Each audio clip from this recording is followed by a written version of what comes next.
건강히 박수 올려드리겠습니다. 감사합니다. 도우신 하나님을 찬양합니다. 성도 여러분, 지난주에 우리는 데살로니가 1장을 보면서 바울이 환난과 핍박 속에서도 믿음이 자라고 또 사랑이 풍성해진 데살로니가 교회를 생각하면서 하나님께 감사했다는 것을 알게 되었습니다. 데살로니가 교인들의 믿음은 환경을 이겼고 또 사랑이 시련 속에서도 식지 않았습니다. 참으로 본받을 만한 그런 교회였습니다. 그런데 오늘 우리가 읽은 2장에 들어오면 분위기가 조금 달라집니다. 바울의 어조가 감사와 격려에서 엄중한 경고로 바뀝니다. 왜일까요? 그 이유는 환난이 길어지자 성도들이 주님의 재림을 더욱 간절히 기다렸는데 그 기다림 속에서 분별력이 흐려지는 문제가 생겼기 때문입니다. 당시 데살로니가의 교회 안에는 주의 날이 이미 왔다라고 하는 소문이 돌았습니다. 어떤 사람들은 바울이 그렇게 말했다고 주장하고 심지어 바울의 이름을 사칭한 가짜 편지가 돌았습니다. 거짓 교사들은 바울의 가르침을 왜곡하거나 없는 말을 지어내어 성도들의 마음을 혼란하게 했습니다. 그 결과 교회 안에는 혼란이 생기고 또 재림신앙이 소망과 기대보다는 불안과 두려움으로 변질되었습니다. 여기에 더해서 이전에 그들이 경험했던 신비적인 종교 요소들이 재림신앙과 뒤섞였습니다. 비성경적인 경험이 진리보다 앞서기 시작한 것입니다. 바울은 이런 상황을 결코 가볍게 보지 않았습니다. 그래서 1절에서 너희에게 구한다라고 말하는데 이 표현은 단순한 부탁이 아니라 간절히 부탁하고 강하게 당부한다라는 의미입니다. 바울이 이렇게까지 강한 어조로 쓰는 이유는 잘못된 종말론이 교회를 무너뜨릴 수 있었기 때문입니다. 성도 여러분, 종말에 대한 오해와 왜곡은 2000년 전에 데살로니가 교회만의 문제가 아닙니다. 오늘날에도 수많은 이단과 잘못된 가르침이 계속되고 있습니다. 곧 재림이 일어난다는 말로 사람들을 미혹합니다. 예전부터도 그랬지만 날짜를 정하거나 또 특정 인물을 재림주로 주장하거나 성경과 무관한 징조를 들이대면서 성도들을 불안하게 만듭니다.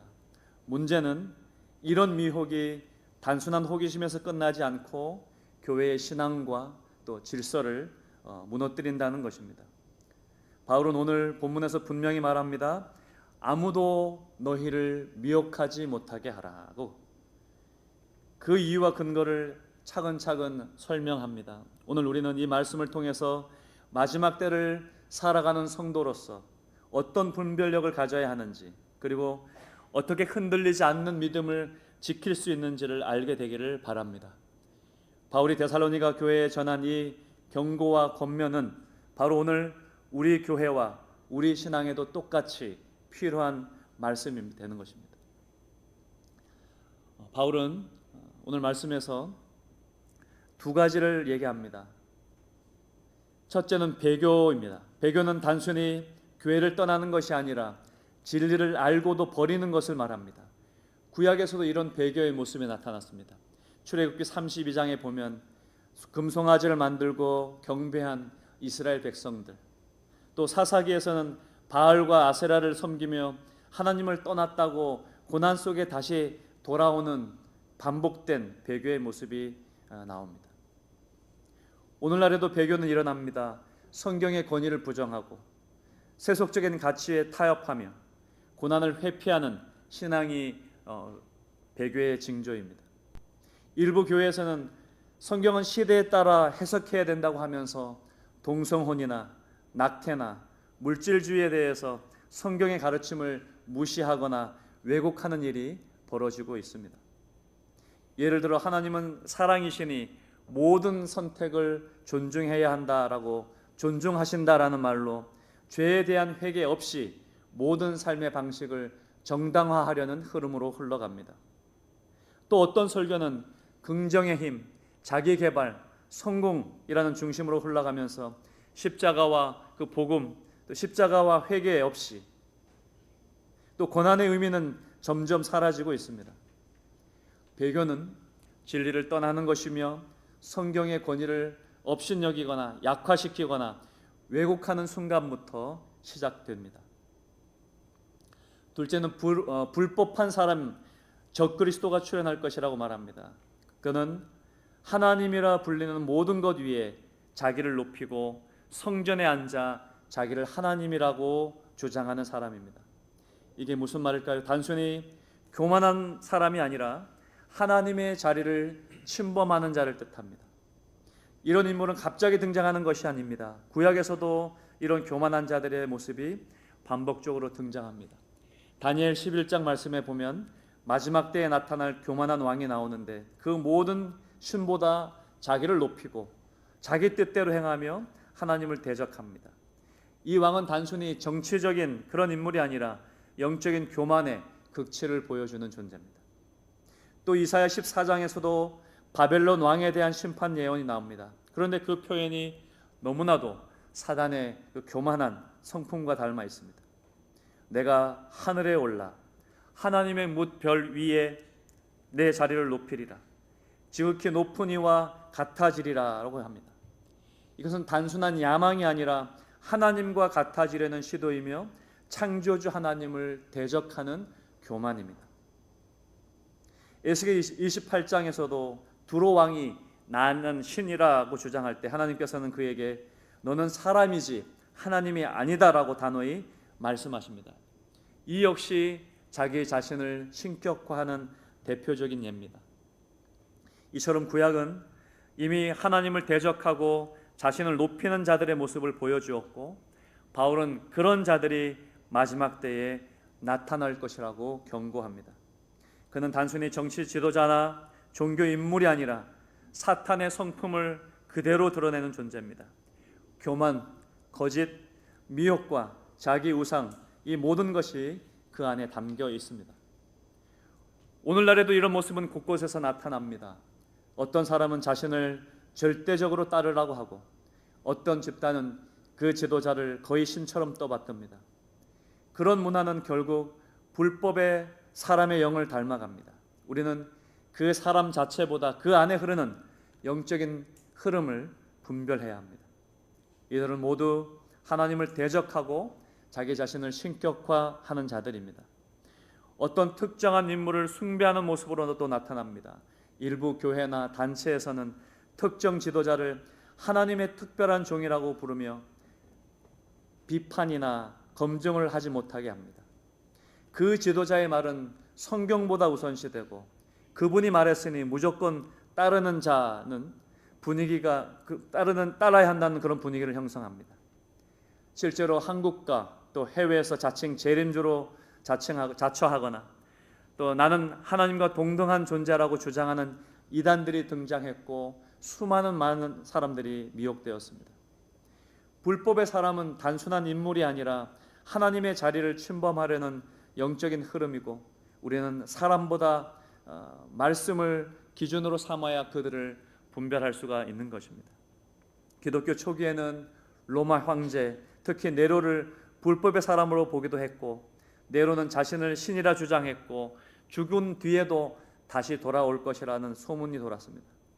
종교개혁 시대에는 교황을 동일시하는 해석도 있었습니다. 그러나 바울이 말하는 불법의 사람은 마지막 때에야 모습을 드러낼 악의 존재라고 말씀합니다. 바울은 그 자가 지금은 억제당하고 있지만 그때가 되면 나타날 것이라고 말씀합니다. 이 말씀은 무서우면서도 또 동시에 위로가 됩니다. 왜냐하면 지금은 하나님이 맡고 계시기 때문입니다. 불법의 사람은 이미 활동하고 있습니다. 사탄의 영향력은 곳곳에서 작동하고 있습니다. 하지만 하나님은 그가 완전히 드러나는 것을 지금은 허락하지 않으십니다.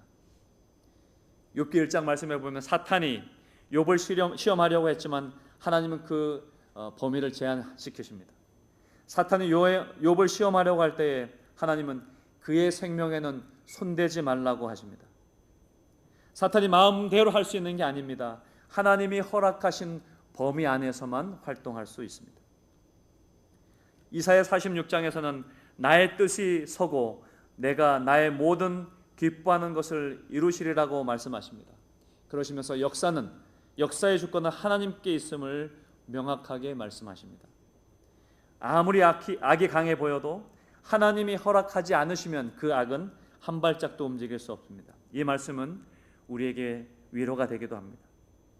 지금 세상이 혼란스럽고 거짓이 난무하고 교회가 흔들리는 것 같아도 하나님은 여전히 맡고 계심을 믿습니다. 그분의 때가 되기 전에는 불법의 사람은 완전히 드러날 수 없습니다. 그러므로 우리는 두려워하기보다 하나님의 주권을 붙잡고 더 신뢰해야 하는 것입니다. 그리고 그 막는 역할을 우리도 함께 감당해야 합니다.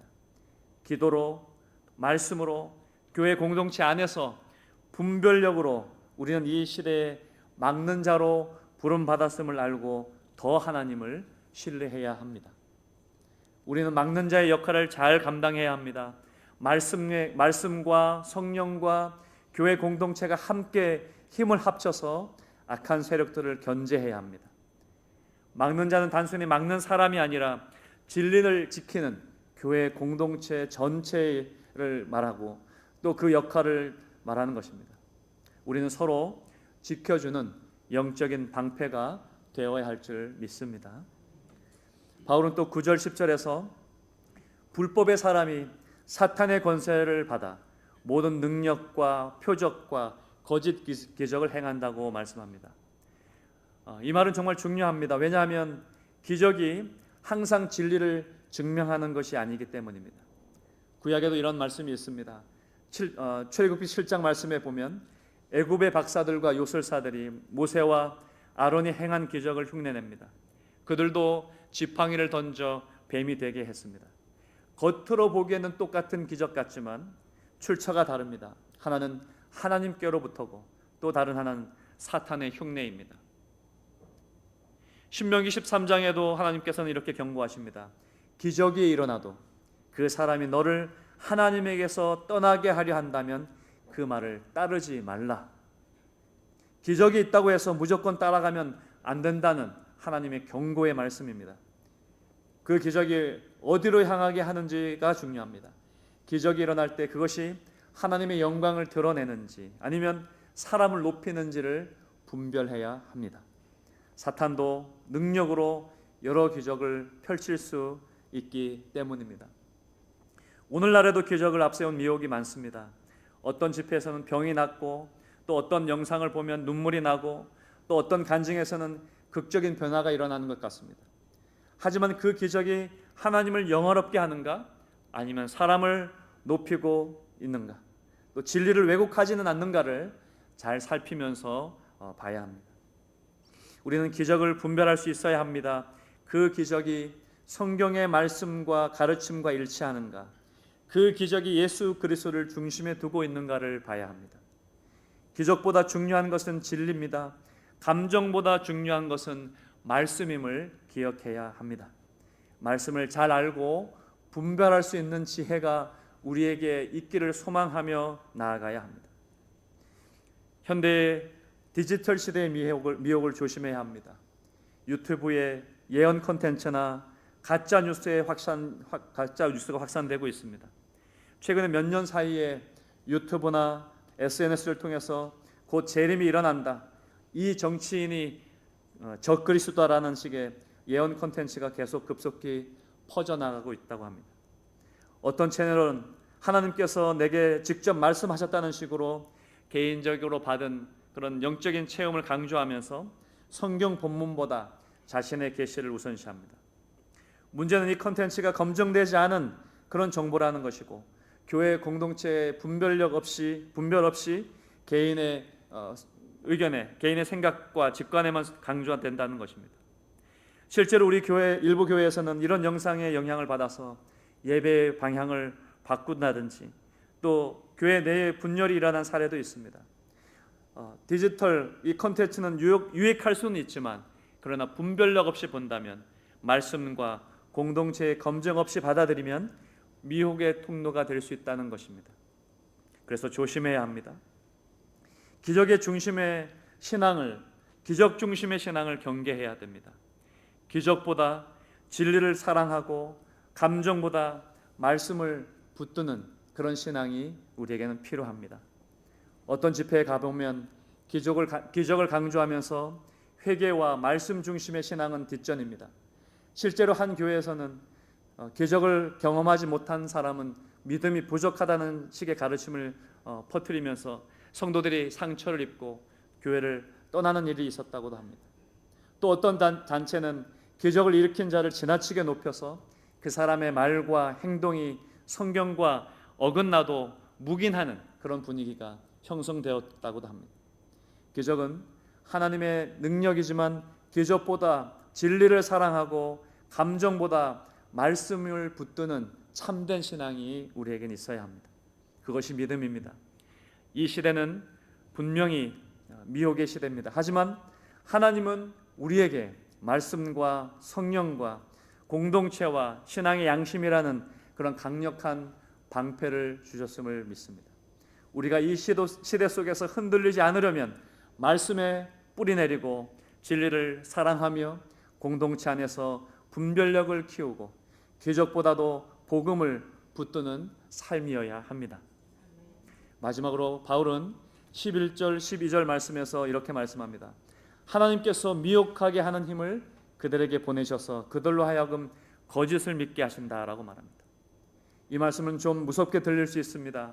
하나님이 왜 미혹을 허락하실까요? 그 이유는 분명합니다.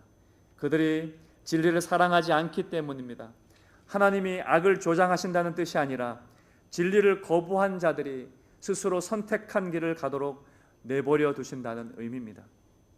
하나님은 억지로 진리를 믿게 하지는 않으십니다. 그대로 걷게 내버려 두실 때도 있습니다.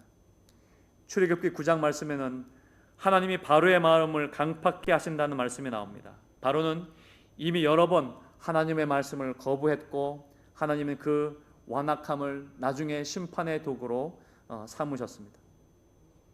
아모스 8장에도 나옵니다. 하나님의 말씀의 기근을 보내십니다.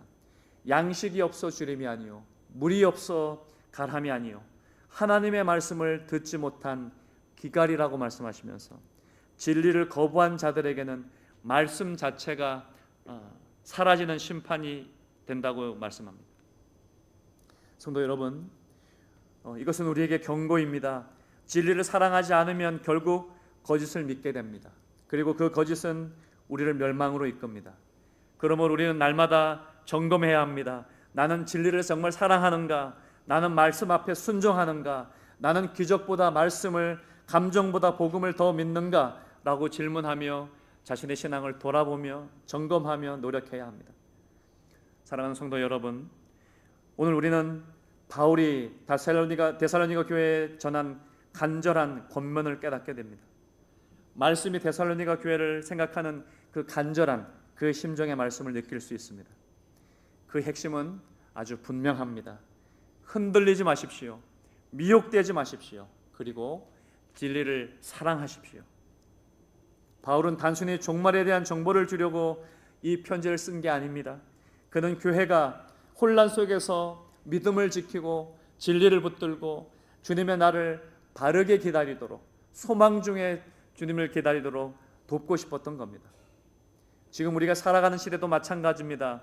정보는 넘쳐나고 말은 많고 예언도 많습니다. 어떤 사람은 이제 곧 재림이 온다고 하면서 또 어떤 사람은 이 사람이 적그리스도라고 말하기도 합니다. 그럴듯한 말과 감동적인 간증과 놀라운 기적이 우리를 흔들 수 있습니다.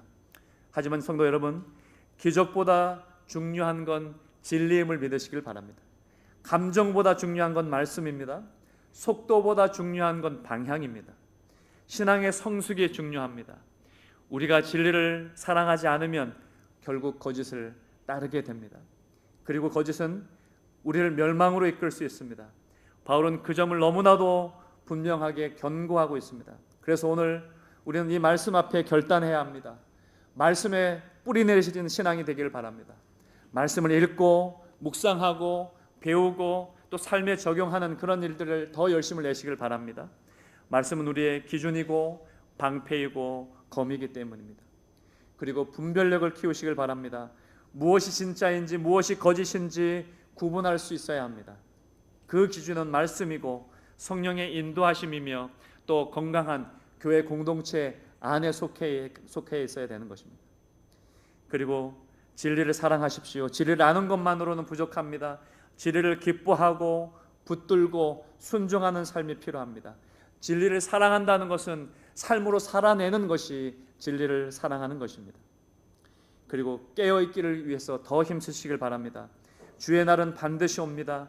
그날은 준비된 자에게는 기쁨이 되지만 미혹된 자에게는 심판의 날입니다. 우리는 그날을 두려워하기보다 주 안에서 소망을 품고 기대하며 준비하는 그런 삶을 살 수 있기를 바랍니다.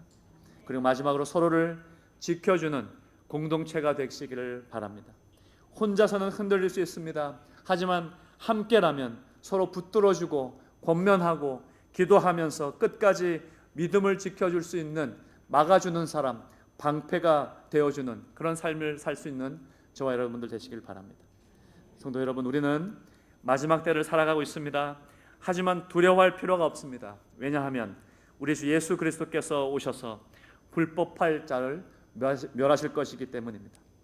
그분의 입김으로, 그분의 강림으로 모든 거짓과 미혹은 사라질 것입니다.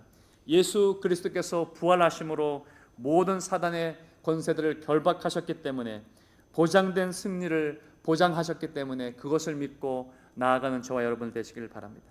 그러니 흔들리지 마시길 바랍니다. 그리고 진리를 사랑하시길 바랍니다. 그리고 깨어 있으시기 바랍니다. 그리고 끝까지 믿음을 지키시면서 그날에 주님 앞에 우리가 섰을 때에 믿음을 지켜낸다고 수고했다, 그리고 잘했다, 착하고 충성된 종아라고 말씀을 듣는 우리가 되기를 간절히 소망합니다. 기도드리겠습니다.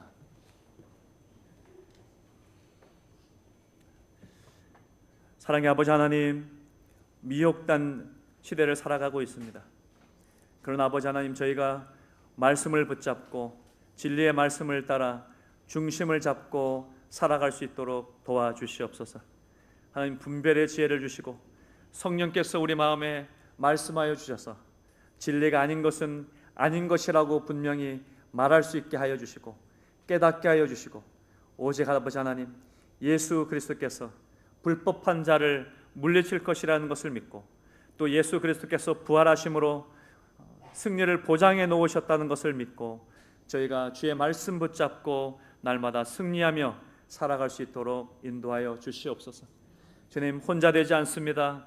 서로 막아주는 자가 되게 하시고 방패가 되게 해주시고, 주님, 연약한 자를 세우며 그들을 도우며 함께 주님 안에서 승리함으로 나아가는 은혜로운 저희 교회 공동체가 될 수 있도록 인도하여 주시옵소서. 모든 것을 주께서 인도하여 주실 것을 믿사오며 우리의 소망이 되시고 승리의 왕이 되시는, 생명이 되시는 예수 그리스도의 이름으로 기도 올리옵나이다. 아멘.